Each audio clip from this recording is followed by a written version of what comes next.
नमस्कार। अरुणाचल समाचार में आपका स्वागत है। मैं हूं मनोज कुमार शर्मा। आइए बुलेटिन में सबसे पहले देखते हैं मुख्य समाचार।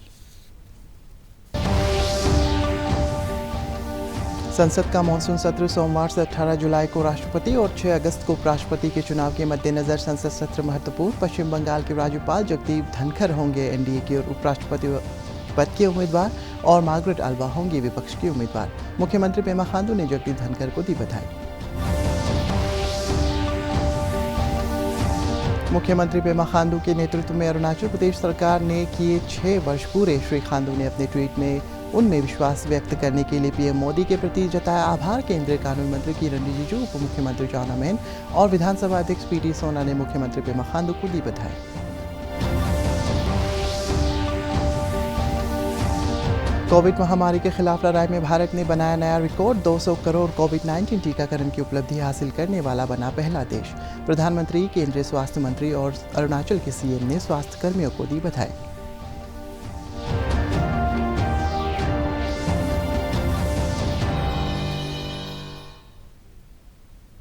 संसद का मानसून सत्र सोमवार से शुरू होकर 12 अगस्त तक चलेगा। सत्र के दौरान कुल 18 बैठकें होंगी। ये सत्र इसलिए भी महत्वपूर्ण है क्योंकि इस दौरान राष्ट्रपति और उपराष्ट्रपति पद का चुनाव कराया जाएगा। राष्ट्रपति का चुनाव कल 18 जुलाई को होगा, जबकि उपराष्ट्रपति का चुनाव अगले महीने की 6 तारीख को किया जाएगा।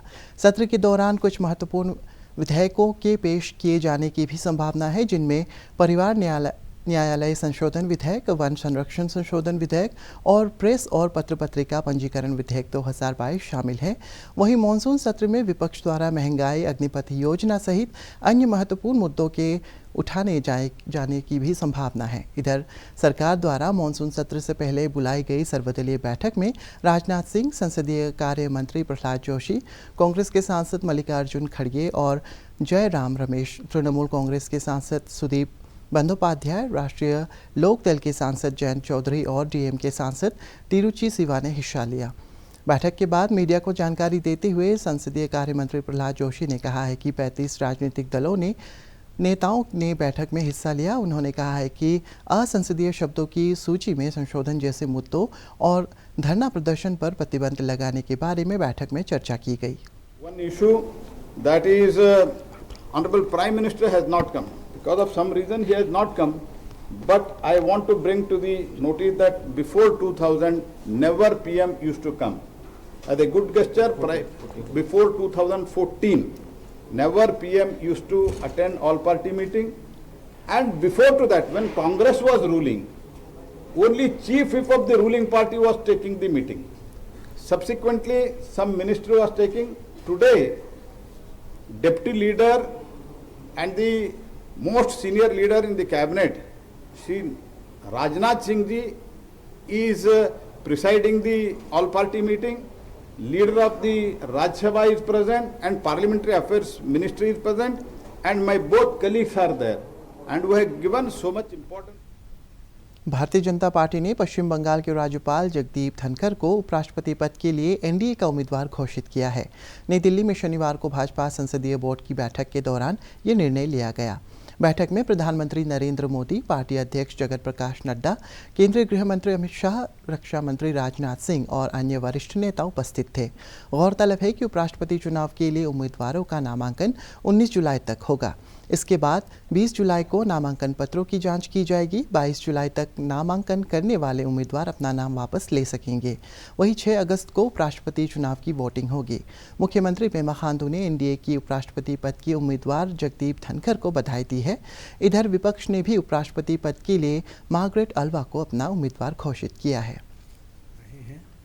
और पार्लियामेंट्री बोर्ड का जो मुख्य विषय आज था संसदीय बोर्ड का, वो विषय था कि उपराष्ट्रपति पद के लिए भारतीय जनता पार्टी और एनडीए का कैंडिडेट का चयन प्रक्रिया। तो इस चयन प्रक्रिया के लिए हम सब लोग बैठे थे। आदरणीय प्रधानमंत्री जी की उपस्थिति में सभी बातों की चर्चा हुई। कई नाम हमारे पास आए जिन पर चर्चा हुई, बड़ी वृहद चर्चा हुई। मुख्यमंत्री पेमा खांडू के नेतृत्व में अरुणाचल प्रदेश सरकार ने आज 6 वर्ष पूरे कर लिए हैं। श्री खांडू ने अपने एक ट्वीट में मुख्यमंत्री पद के लिए उनमें विश्वास व्यक्त करने के लिए पीएम मोदी के प्रति आभार व्यक्त किया। उन्होंने कहा है कि प्रधानमंत्री राज्य सरकार के अधिकारियों और लोगों के सहयोग से राज्य का विकास सुनिश्चित करेगी। केंद्रीय कानून मंत्री किरण रिजिजू, उप मुख्यमंत्री चाउना मेन और विधानसभा अध्यक्ष पीडी सोना ने मुख्यमंत्री पद पर 6 वर्ष पूरे होने पर पेमा खांडू को बधाई दी है। राज्य सरकार ने अरुणाचल प्रदेश उद्यमिता विकास कार्यक्रम का शुभारंभ 2020 में किया और अब तक 31 स्टार्टअप का चयन प्री इंक्यूबेशन ट्रेनिंग के लिए किया जा चुका है। Ease of doing business act 2021 के तहत राज्य के 6 जिलों में सिंगल विंडो क्लियरेंस सिस्टम, 61 सेवाओं के लिए सेंट्रल ऑनलाइन इंस्पेक्शन सिस्टम और सिंगल विंडो पोर्टल के माध्यम से 58 नए ट्रेड लाइसेंस जारी किए गए हैं। राज्य सरकार ने उद्यमिता और निवेश को बढ़ावा देने के लिए Arunachal Pradesh innovation and investment park स्थापित किया है। Arunachal Pradesh staff selection board का गठन सरकार की प्रमुख उपलब्धि रही है, जिसे पारदर्शिता और मेरिट के आधार पर चयन के लिए ISO 9001:2015 प्रमाण पत्र मिला है। पिछले 6 वर्षों में अरुणाचल में सिविल एविएशन क्षेत्र में तेजी से विकास हुआ है। तेजू, पासीघाट और ईटानगर ग्रीनफील्ड के विकास के साथ ही जीरो और तूतिंग में त्वरित गति से एयरपोर्ट के विकास का कार्य चल रहा है। राष्ट्रव्यापी टीकाकरण अभियान के तहत देश में आज 200 करोड़ टीके लगाने का आंकड़ा पार कर लिया है और भारत ने इतिहास रच दिया है। प्रधानमंत्री, केंद्रीय स्वास्थ्य मंत्री और अरुणाचल के CM ने स्वास्थ्य कर्मियों को बधाई दी है। केंद्रीय स्वास्थ्य और परिवार कल्याण मंत्री डॉक्टर मनसुख मांडविया ने कहा है कि वैज्ञानिक अनुसंधान पर बल देने, कोविड टीकों के उत्पादन और राष्ट्रव्यापी टीकाकरण अभियान के विशाल नेटवर्क ने लोगों को 200 करोड़ कोविड रोधी खुराकें देने में मुख्य भूमिका निभाई है। भारत में 16 जनवरी 2021 को राष्ट्रव्यापी टीकाकरण अभियान शुरू हुआ था और 18 माह की अवधि में ही देश में पात्र लाभार्थियों को 200 करोड़ कोविड रोधी टीके लगाने की महत्वपूर्ण उपलब्धि हासिल की जा चुकी है। इधर अरुणाचल प्रदेश में शनिवार को कोविड संक्रमण के 34 नए मामले सामने आए और 41 रोगी स्वस्थ हुए। राज्य में कोविड के सक्रिय रोगियों की संख्या 234 हो गई है। 16 जनवरी 2021 को शुरू हुए कोविड टीकाकरण अभियान ने आज 200 करोड़ टीकाकरण का लक्ष्य पूरा किया है। यह देश और देशवासियों के लिए गौरव की बात है। इतना मुश्किल लक्ष्य हमने मात्र 18 महीनों में हासिल कर लिया है। जहां विश्व में कई देश आज भी कोविड महामारी से जूझ रहे हैं, वहीं भारत ने 200 करोड़ टीके लगाकर न सिर्फ एक नया कीर्तिमान स्थापित किया है, बल्कि दुनिया को एक नई दिशा भी दिखाई है। आज़ादी का अमृत महोत्सव और एक भारत श्रेष्ठ भारत मिशन के तहत अरुणाचल प्रदेश के 35 छात्र उत्तर प्रदेश के 5 दिन के भ्रमण पर गए हुए हैं। ईटानगर में आयोजित कार्यक्रम के दौरान शिक्षा मंत्री ताबा तेदिर और शिक्षा आयुक्त पद्मिनी सिंगला ने शनिवार को विद्यार्थियों के दल को रवाना किया।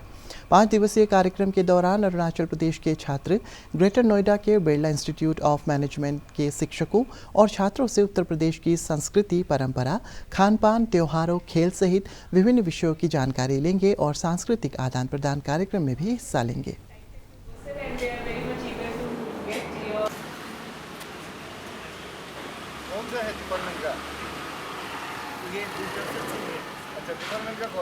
बाहर से हमारा मेघालय से और यूपी से, वहाँ से भी अगस्त महीना में आएंगे यहाँ अरुणाचल में। तब यहाँ आएंगे, उनके साथ हमारा आपके जैसे इंटरेक्शन भी होगा। और जब वहाँ जा रहे थे, अब यहाँ जब जा रहे तो इसमें तो कोई सिंगर भी होगा, डांसर भी होगा, है कि नहीं, और कोई स्पोर्ट्समैन भी होगा, क्योंकि आपके अरुणाचल की कैलिबर को, अरुणाचल की जो हिडन टैलेंट है वहाँ आपको दिखाना है, ठीक है। और हमारे अरुणाचल में एक अच्छी चीज़ है कि हम सब हिंदी बोल लेते हैं। जैसे मैं अभी हिंदी बोल रहा हूँ, किसी को समझ में आया कि नहीं आया, क्योंकि शुद्ध हिंदी नहीं है, ये हमारा अरुणाचल हिंदी है। तो अरुणाचल हिंदी को लेके वहाँ लेके जाना और वहाँ के यूपी की हिंदी सीख के आना, ठीक है। एंड और वहाँ जब भी रहोगे फुल मिल के उनसे जानकारी लीजिए, उनके एड्रेस लीजिए, उनके साथ जो भी कल्चर एक्सचेंज करना है वो जरूर कीजिएगा।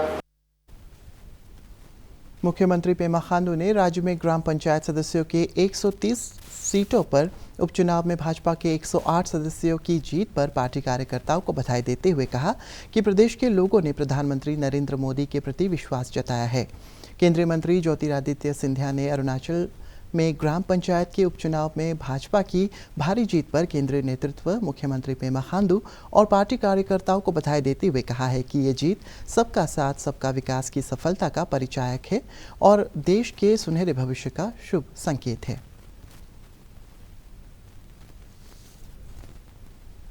ईटानगर में आयोजित एक कार्यक्रम में अरुणाचल प्रदेश के खेल मंत्री मामा नातुंग ने हाल ही में चेन्नई में आयोजित 5th youth national boxing championship में कांस्य पदक जीतने वाले राज्य के खिलाड़ी ताओ पगबा को सम्मानित किया। श्री नातुंग ने कहा है कि राज्य सरकार युवाओं को खेल क्षेत्र में प्रोत्साहित करने के लिए पदक जीतने वाले खिलाड़ियों को सम्मानित कर रही है ताकि उन्हें आगामी प्रतियोगिताओं में अच्छे प्रदर्शन करने के लिए प्रोत्साहन मिले। सर बहुत लगा ये क्या जूनियर एशियन बॉक्सिंग चैंपियनशिप में यहाँ देखिए कौन लेके आएंगे। ये हमारा प्रदेश और देश और प्रदेश के लिए बहुत ही गौरव की बात है कि हमारा एक अरुणाचल प्रदेश में एक ऐसा भूमि से जो पैदा हुआ। और मैं आप लोगों को पूरे सोसाइटी और माता पिता को मैं आप लोग को हृदय से धन्यवाद और सोसाइटी को धन्यवाद देता हूँ कि आपकी सोसाइटी को आपने ऐसा बेटा जो पैदा करके दिया और देश और प्रदेश का नाम ऊंचा कर रहा है। और इतना ही नहीं, हम लोग जो जितने भी अपने सरकार आने के बाद इस समय पेमा खांडू जी की सरकार आने के बाद स्पोर्ट्स डिपार्टमेंट जिस दिन से हमें दायित्व दिया कि वो एक जमाना था कि हमारा खिलाड़ी कब आता है, कब जाता है, कैसे खेल के आता है, पता नहीं चलता। तो हम लोगों ने अपना खिलाड़ी को स्पोर्ट्स डिपार्टमेंट में जब भी हमारा सेक्रेटरी डायरेक्टर हम सब मिलकर कोई भी खिलाड़ी बाहर से। मुख्यमंत्री पेमा खांडू ने अपने एक ट्वीट में बताया कि ईटानगर एयरपोर्ट पर कॉन्फ़िगरेशन फ़्लाइट 18 जुलाई को निर्धारित की गई है। उन्होंने कहा है कि director general of civil aviation of India का एक दल आगामी 25 जुलाई को पहली बार ईटानगर एयरपोर्ट का निरीक्षण करेगा। मुख्यमंत्री ने बताया है कि ईटानगर एयरपोर्ट पहुंचने के लिए 4 लेन की संपर्क मार्ग का निर्माण कार्य अंतिम चरण में है और ये एयरपोर्ट जल्द ही प्रदेश के लोगों की सेवा के लिए भी तैयार की हो जाएगी। अपर सुबनसिरी जिले के दापोरिजो नगरीय क्षेत्र के मध्य में हेलीपोर्ट परियोजना के तहत बाउंड्री वॉल के निर्माण के विरोध में कई संगठनों ने विरोध प्रदर्शन किया। उनका कहना था कि यह स्थल नगरीय क्षेत्र में सीनियर सिटीजन्स को टहलने के लिए एकमात्र स्थान है। इधर जिला उपायुक्त मिका न्योरी ने कहा है कि सरकार की योजनाएं जन कल्याण के लिए होती है और इस बाउंड्री वॉल के निर्माण के लिए सिविल एविएशन विभाग द्वारा दिशा निर्देशों का पालन किया जा रहा है। उन्होंने कहा है कि जिला प्रशासन सरकारी ज़मीन पर अतिक्रमण के खिलाफ सख्त कार्रवाई कर रही है।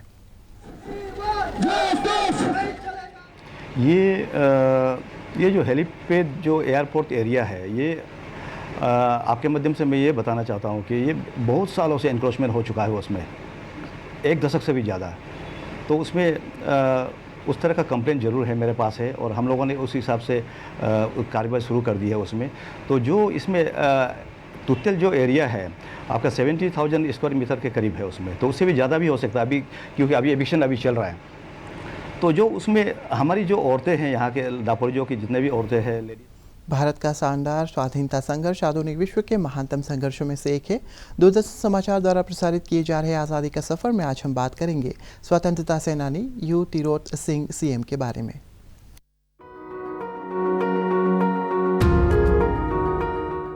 आज की कड़ी में हम खासी स्वतंत्रता सेनानी यू तिरोत सिंह सीएम को याद कर रहे हैं, जिनकी 17 जुलाई 1835 को मृत्यु हुई थी। खासी क्षेत्र पर ब्रिटिश कब्जे के खिलाफ अपनी रणनीति, वीरता और नियंत्रण के लिए प्रसिद्ध यू तिरोत सिंह उग्र नेताओं में से एक थे। ये युद्ध 1823 से 1833 तक लड़ा गया था। उनकी पुण्यतिथि हर साल मेघालय में राजकीय अवकाश के रूप में मनाई जाती है। तिरोत सिंह ने युद्ध की घोषणा की और खासी पहाड़ियों पर नियंत्रण के लिए अंग्रेजों के विरुद्ध लड़ाई लड़ी। प्रारंभ में ब्रिटिश शासन और तिरोत सिंह एक समझौते पर पहुंचे, जिसके अनुसार दुआर कहे जाने वाले दर्रे पर तिरोत सिंह का कब्जा हुआ। लेकिन राजा बलराम सिंह ने दुआर पर तिरोत सिंह के दावे को नामंजूर किया और अपने दावे को स्थापित करने के लिए अपनी सशस्त्र सेना के साथ आगे बढ़े। जब खबर आई कि अंग्रेज असम में सेनाओं को मजबूत कर रहे हैं, तो तिरोत सिंह ने फिर से दरबार बुलाया और अंग्रेजों के लिए नोंगखला को खाली करने का आदेश पारित किया गया।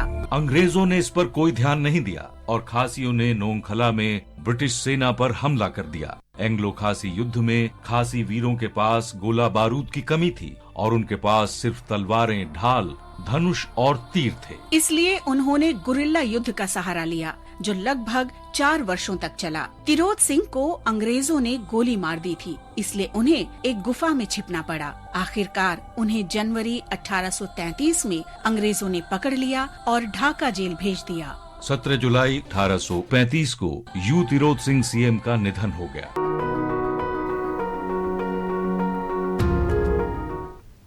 अरुणाचल समाचार के आज के अंक में इतना ही। जाने से पहले आप सभी से अनुरोध है कि कोविड-19 के दिशा निर्देशों का पालन करें, हमेशा मास्क लगाएं, बार बार हाथ धोएं और सोशल डिस्टेंसिंग के नियमों को मानें। कोरोना महामारी से बचाव के लिए आपका वैक्सीन लगवाना भी ज़रूरी है। अगर आप वैक्सीन लगवाने के पात्र हैं तो ज़रूर लगवाएं। हम कल फिर हाजिर होंगे अरुणाचल और देश और दुनिया की खबरों के साथ। चलते चलते आपको बता दें कि आप अरुणाचल समाचार हमारे YouTube channel DD news Arunachal पर भी देख सकते हैं। देखते रहिए अरुण प्रभा। नमस्कार।